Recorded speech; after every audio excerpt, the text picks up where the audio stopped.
founder and brewer of Saint Arnold Brewing Company. We're Texas's oldest craft brewery. I opened the brewery in 1994. There's 37 of us who work here. We have a very simple two-part goal. We want to brew and sell the best beer in Texas, which I define as brew a world-class beer and get it to everybody as fresh as possible. And we want to create an institution that Houston and the region is proud of. And that is what drives everything that we do.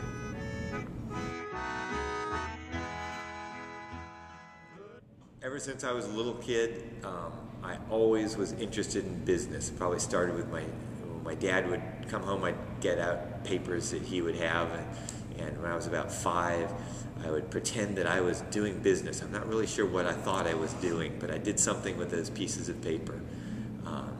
I certainly did a lemonade stand a couple times when I was young.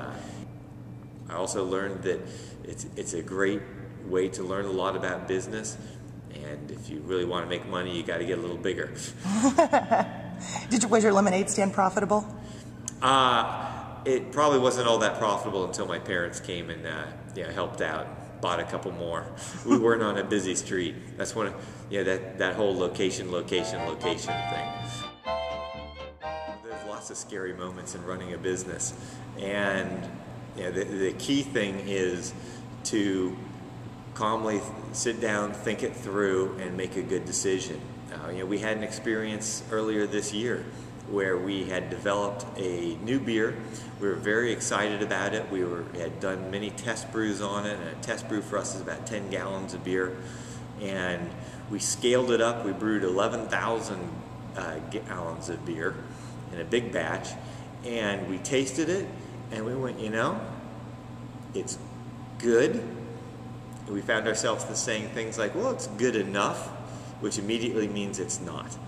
And so we had to make the hard decision to dump 11,000 gallons of beer and push back our release date rather than to sacrifice our reputation and quality by coming out with something that wasn't quite up to our standards.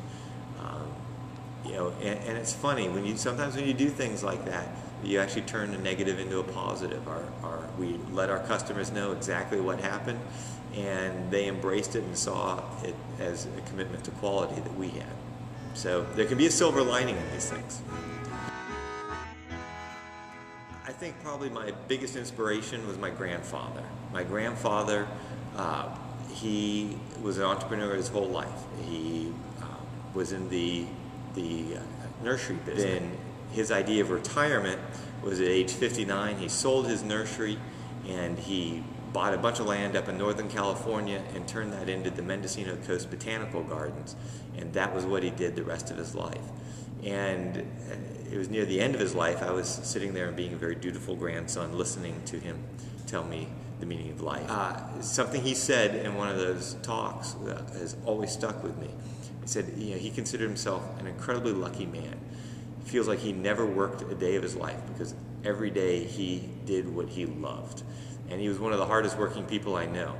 But if you do what you love, then somehow you work harder at it. It doesn't seem like work. And every morning you wake up and you want to go to work. And it's a great feeling.